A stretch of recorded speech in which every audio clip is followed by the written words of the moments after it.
eternidades a la búsqueda de una verdad, soledades extintas ya junto al mar, sueños de arenas, olas que pasan y el tiempo a la deriva, tal vez algún día quedará en la pausa que emerge entre líneas distantes en un papel.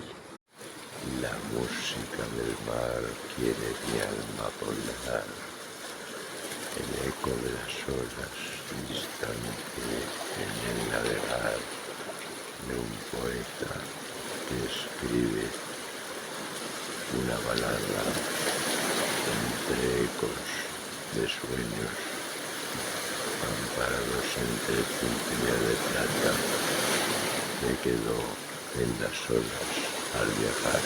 Espacios vacíos hoy quiero poblar con palabras nuevas que son mi despertar, ecos del alma que dan a viajar junto al mar en sus luces, en el reflejo distante están luces de colores.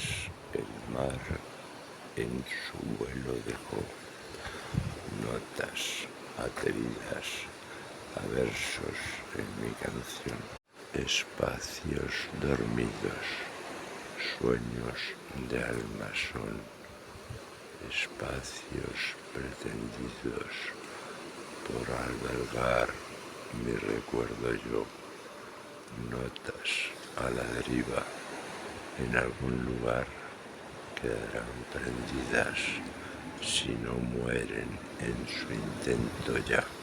Suspiros entre árboles rotos, el mar a algún lugar quiere llevar, lejos de la noche, lejos de mi despertar.